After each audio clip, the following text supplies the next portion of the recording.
En este video vamos a desarrollar el concepto de tiranía griega, con el caso de Atenas, y también contraponerlo con la democracia, ¿sí? Hay que tener en cuenta que tanto la tiranía como la democracia surgieron como ideas políticas dentro de la aristocracia ateniense o griega, ¿sí? La tiranía ateniense, el tirano, era un gobernante que se imponía en el poder por la fuerza apoyado por el pueblo, o simplemente un líder aclamado por su popularidad. A menudo era un líder carismático que prometía mejorar la vida de los ciudadanos. El tirano a menudo era derrocado por la oposición, o sea, también digamos que surgió dentro de la asamblea, ¿sí? del grupo ateniense, y estaba controlado por el pueblo ateniense, ¿sí? Si no correspondía o se pasaba de autoridad, estaba la oposición para derrocar. Es muy diferente, vamos a hacer un paralelismo con la tiranía actual, ¿no? Es diferente en algunos aspectos. Por ejemplo, la tiranía actual, el tirano es un gobernante que ejerce un poder absoluto e ilegítimo. A menudo llega al poder a través de medios fraudulentos, como elecciones con fraude o golpes de Estado. Una vez en el poder, el tirano utiliza la fuerza para reprimir la oposición y consolidar su control. El tirano suele ser un líder opresivo y corrupto que se beneficia a sí mismo y a sus aliados. El tirano a menudo es difícil de derrocar, ya que cuenta con el apoyo de las Fuerzas Armadas y de la policía. Bien, esto último es de la tiranía actual. Como ven, es muy diferente a la tiranía griega, ¿sí?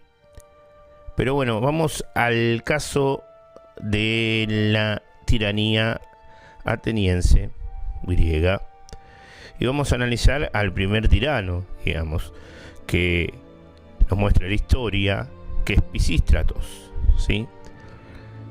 Pisístrato era un político ateniense aristócrata, representaba los intereses populares frente a los intereses de los propietarios aristócratas representados por la llanura.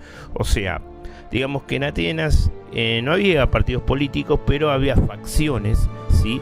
Que correspondían a cada interés de cada zona de Atenas, ¿sí? Entonces, ¿qué es lo que ocurre aquí? Había dentro de la aristocracia estas divisiones. Entonces Pisístratos era uno de ellos, pero beneficiaba a la base popular y a los otros que no estaban en el poder, querían el poder, ¿sí? Una de esas facciones. Generalmente Pisístrato venía de la parte de la montaña, o sea, de otra zona de Atenas. Pisístrato, quien gobernó Atenas desde el 561 al 556 a.C. y nuevamente desde el 546 al 527 a.C. Como ven, si nos ponemos a dividir los periodos, tiene 3 periodos de gobierno, ¿sí? Pisístratos.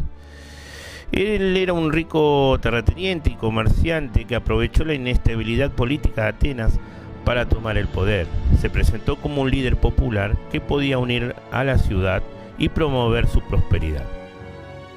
Después vamos a ver en el documental siguiente cómo llega, ¿sí? Pisístratos a Atenas, ¿sí? Él provenía de una zona cercana, pero cómo llega a ofrecerse al poder y imponerse en el poder de Atenas. En el año 561 a.C. simuló haber sido objeto de un atentado para que se le permitiera tener una escolta armada, con la cual se apoderó de la Acrópolis y sustituyó el poder aristocrático de la ciudad por su propia tiranía. O sea, aquí usó este artilugio, digamos, que tenía una fuerza armada, una milicia, y bueno, con eso también se impuso en Atenas. Pero más allá, el pueblo de Atenas lo puso como tirano. La oposición de las familias aristócratas lo expulsó 2 veces del poder y de la ciudad, ¿sí? Entre los años 555 y 554, y en el 538, 537, ¿sí? Más o menos en esos años, antes de Cristo. Pero las 2 veces volvió a imponerse reclutando mercenarios extranjeros y se mantuvo en el poder hasta morir. Bien, también cuando no podía imponerse en el poder, bueno, era ayudado por mercenarios, generalmente a donde iban a buscar a Esparta, que era la mayor fuerza de infantería. Pisístrato fue un gobernante efectivo que implementó una serie de reformas que mejoraron la vida de los atenienses. Su gobierno se basó en la legislación de Solón y obtuvo un cierto consenso social con medidas como una reforma agraria que benefició al campesinado, promovió el comercio y la agricultura, construyó obras públicas y apoyó las artes y la cultura. Luchó contra la oposición y se aseguró de que sus hijos Hipias e Hiparco lo sucedieran en el poder. Hay que tener en cuenta que la forma de tiranía surge después de las reformas de Solón, entre la reforma de Solón y la creación de la democracia, ¿sí? Por la democracia, digamos que surge en respuesta a la tiranía. En el medio de la reforma de Solón, que también podemos ponerla como bases de la democracia, aparece entre estas reformas y la aparición de la democracia está la tiranía, ¿sí? El gobierno de Pisístrato fue un periodo de prosperidad para Atenas, pero también de inestabilidad política. Obviamente porque había las luchas entre los intereses, ¿sí?, de los aristócratas, y bueno, una parte era tiránica y otra parte democrática. Y no nos olvidemos que Clístenes surge también desde la democracia, o sea, él crea la democracia. Al morir Pisístrato, le sucedieron sus hijos Hipias e Hiparco, por lo que se habla de la dinastía de los Pisístratidas. Hiparco fue asesinado en el año 514 a.C. por los tiranicidas Harmodio y Aristogitón. En cuanto a Hipias, fue derrocado por Clístenes, de la familia rival de los Almeónidas, en el 510 con ayuda de Esparta, se dice. Como dije en el pequeño documental que veremos, desarrolla cómo llega una idea, digamos, legendaria de cómo llega Pisístratos y se presenta en Atenas para su poder, ¿sí? Después, cómo surge Clístenes, ¿sí?, que Clístenes es contemporáneo de Pisístratos, ¿sí?, y empieza a luchar contra la tiranía, su parte democrática, ¿no? Y después, cuando Hipias toma, el hijo de Pisístrato, toma el gobierno y lo termina Clístenes derrocando, ¿sí? Y hay un periodo donde Clístenes empieza a construir la democracia, pero está después Iságoras, que fue contrario a Clístenes, y toma el poder por la fuerza. Entonces, eso vamos a desarrollar hasta el año 508 a.C., ¿sí?, cuando Clístenes vuelve a tomar el poder y desarrolla plenamente la democracia.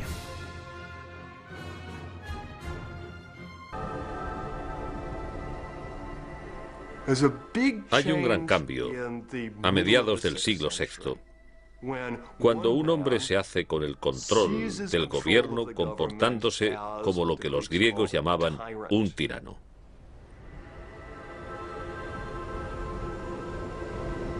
La historia de cómo este tirano o gobernante absoluto llegó al poder ha sido conservada por el historiador Heródoto. Un día, un hombre de modales dignos y nobles llegó a la ciudad de Atenas. Junto a él se encontraba una alta y bella mujer. Una mujer que, según él, era la diosa de Atenas, Atenea. Este gallardo personaje pidió que le dieran el gobierno de Atenas porque, al igual que los héroes de Homero, estaba bajo la protección de una diosa. Sorprendentemente, los atenienses le acogieron como su nuevo gobernante, a pesar de que la diosa era una sencilla joven, particularmente alta, de un pueblo vecino. Y el personaje heroico era un extraordinario hombre llamado Peisístrato, el propio cuñado de Cleístenes.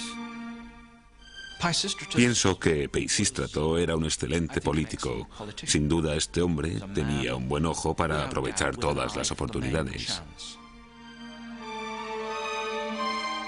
Pero mientras consolidaba su gobierno, estaba claro que Peisístrato tenía ambiciones mayores que simplemente conseguir el poder. Peisístrato era un hombre extremadamente inteligente. Claramente entendía que si iba a mantener el control de Atenas, que si iba a poder consolidar su gobierno y pasar el control a sus hijos, lo que era su objetivo, tendría que encontrar aliados.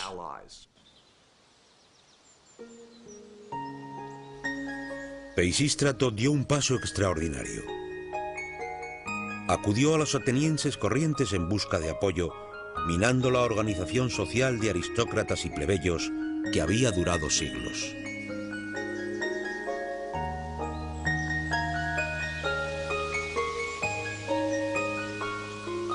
Peisístrato redujo los impuestos e introdujo préstamos gratuitos para permitir que la gente construyera sus granjas.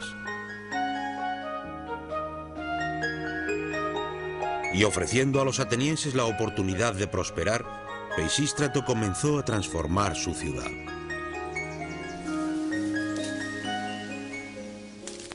Con el ascenso de Peisístratos, empezamos a ver el crecimiento acelerado en el ámbito agrícola.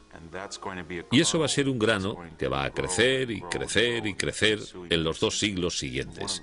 Y uno de los resultados de ello es el aumento de viñas y olivos.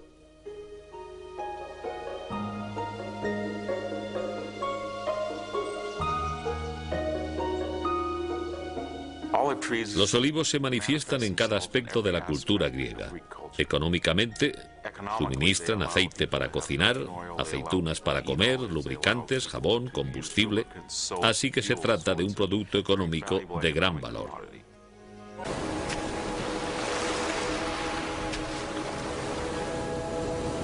Cleístenes creció bajo el mandato de Peisístrato y vio cómo cambiaba Atenas.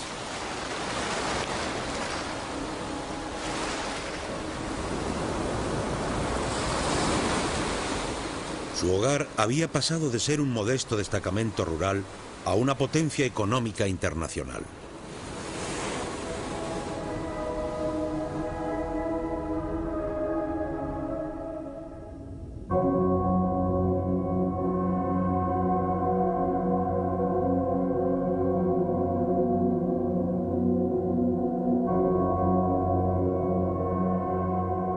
Pero el gobierno de Peisístrato, de tiranía benévola, no duraría para siempre.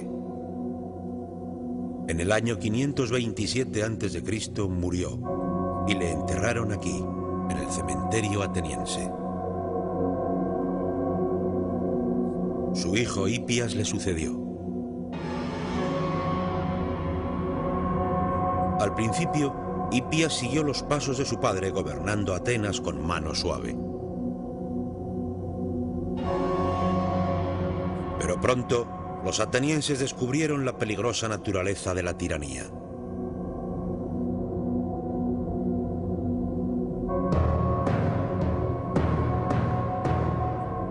Los historiadores nos cuentan que en el año 514 a.C., el hermano de Hipias fue asesinado. Dolido y amargado, el comportamiento del tirano cambió por completo.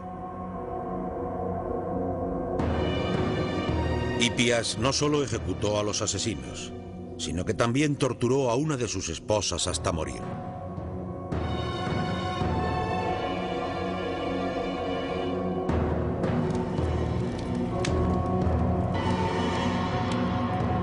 Aristóteles describió el cambio del gobernante hacia la locura.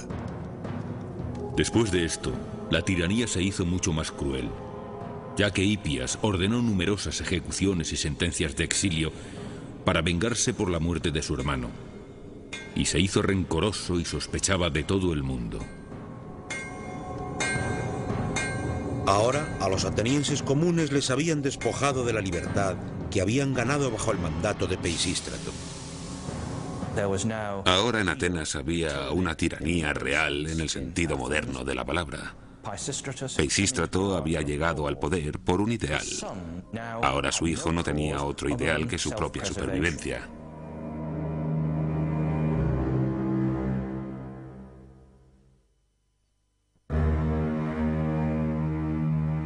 La vida para Cleístenes se hacía cada vez más peligrosa.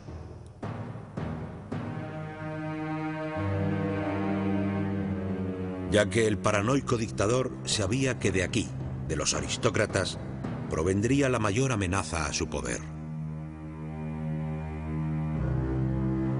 Y se demostraría que los temores de Hipías eran ciertos. Con el empeoramiento de la actitud de la tiranía, el momento parecía ser el adecuado.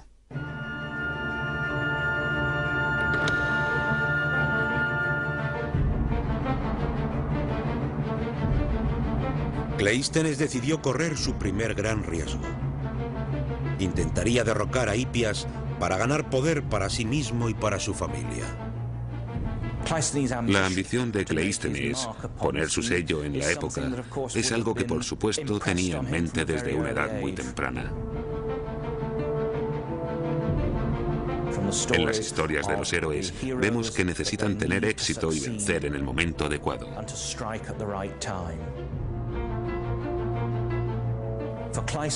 Para Cleístenes sería un logro.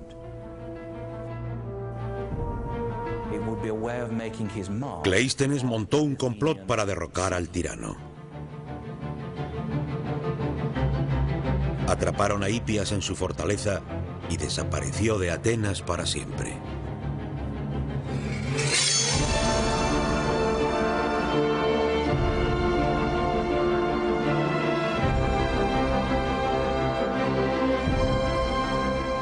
Era el año 510 a.C.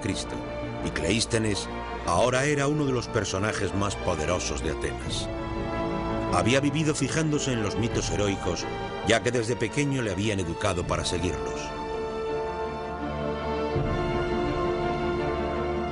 Pero la sociedad griega estaba cambiando. El impulso heroico que tuvo Cleístenes ya no estaba reservado para la élite. Ahora estaba calando en cada nivel de la sociedad griega. Pero un mundo donde cualquiera podía alcanzar la victoria solo haría que Atenas fuera aún más inestable. Tan pronto como Cleístenes ganó poder, vio que otros estaban conspirando en su contra. Aquí el heroísmo todavía significaba una cosa: ganar poder cuando y como puedas. La única regla es que consigues lo que puedes y para ello luchas. Tienes que ir y demostrar que puedes ganar.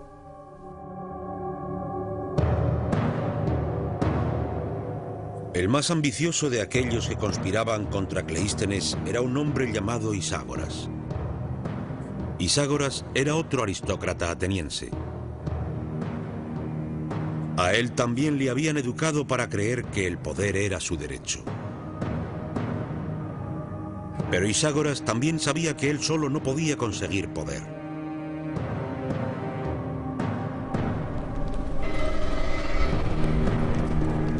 Iságoras dio un paso inaudito.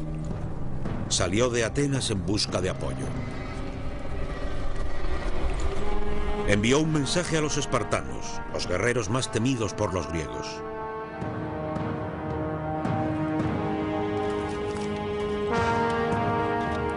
Iságoras era un viejo amigo de los espartanos. Corría el rumor de que había compartido a su esposa con el rey espartano.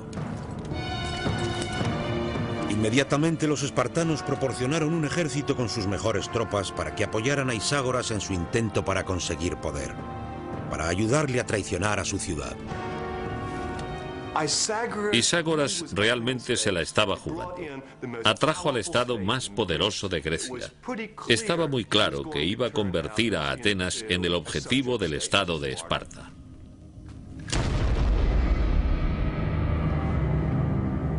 Con su ejército espartano, Iságoras dio el golpe de estado, tomando el control de Atenas.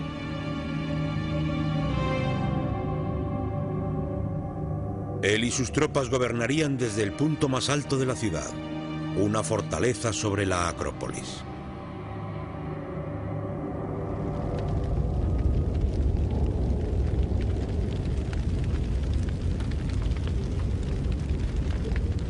Los primeros objetivos del nuevo tirano eran los demás aristócratas, sobre todo Cleístenes.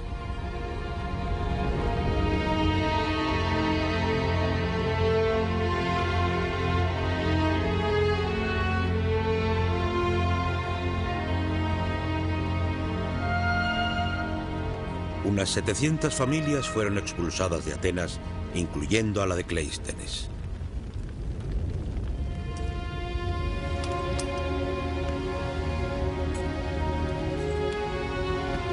Cleístenes abandonaría su ciudad, dejándola una vez más en manos de un déspota dictador. Un dictador que ahora gobernaba con el apoyo del poder más temido por Grecia, el de los espartanos. Para Cleístenes, todas las lecciones de su infancia parecían traicionadas.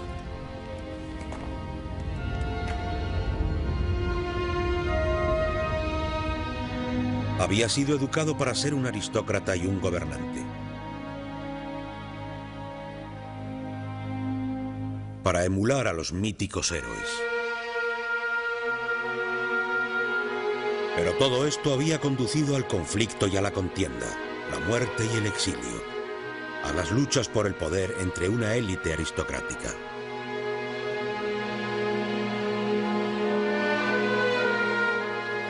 ¿Cómo podría Atenas escapar de este inútil ciclo de violencia?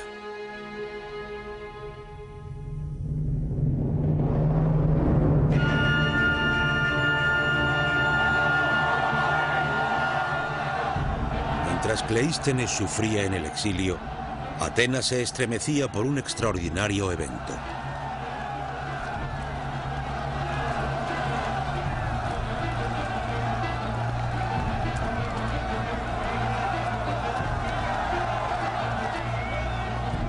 Al igual que sus míticos héroes, la gente corriente de Atenas ahora tenía su destino en sus propias manos.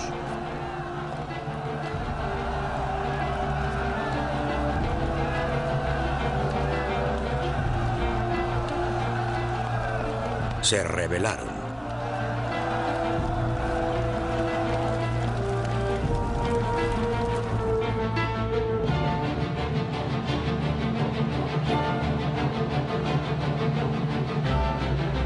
Iságoras y sus aliados espartanos se refugiaron en lo alto de la Acrópolis, el punto más alto de la ciudad. Pero incluso allí no pudieron escapar de la furia de los atenienses.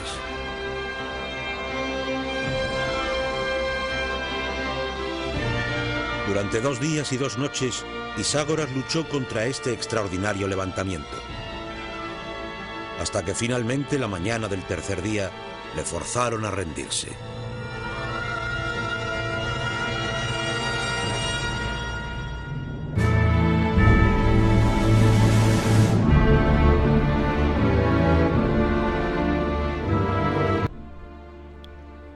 Para concluir, tengamos en cuenta que en Grecia, en Atenas, la tiranía y la democracia surgen como ideas políticas dentro de la misma aristocracia.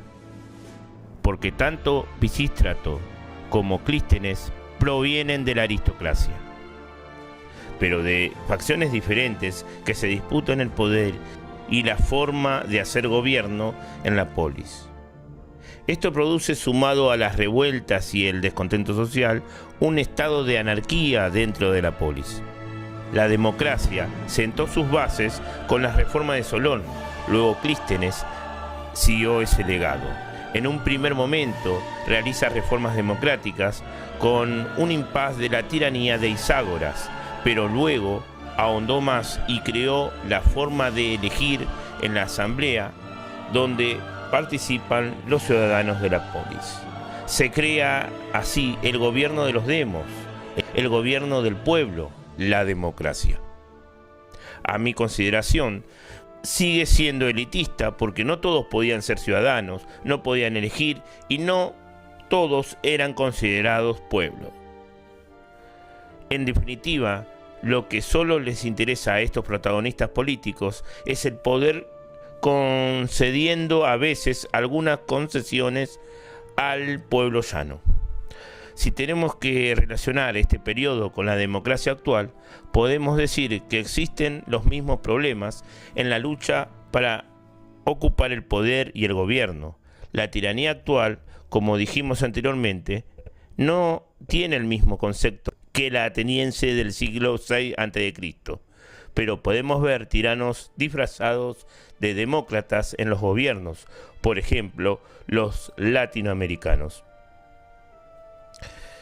Esto es a modo de reflexión y hay que tener en cuenta que la democracia y la tiranía la podemos ver hasta en nuestros días, ¿sí? Con algunos errores y diferentes conceptos y eso.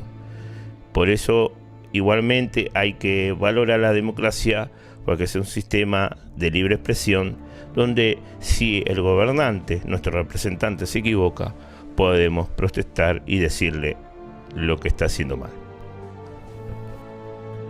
Quería agradecer a las buenas vibras de los saludos de los seguidores de este canal, felicitándonos por los videos y eso, y el anterior video de la democracia, el origen, ¿sí? Y un saludo muy grande al amigo Juan Guzmán Hernández desde México, que nos dio una buena onda, que el video está bueno y eso, y que va a esperar el siguiente. Así que acá Juan va al video con saludo incluido. Un gran abrazo. Espero que les haya gustado este video de la tiranía versus la democracia. Hasta luego.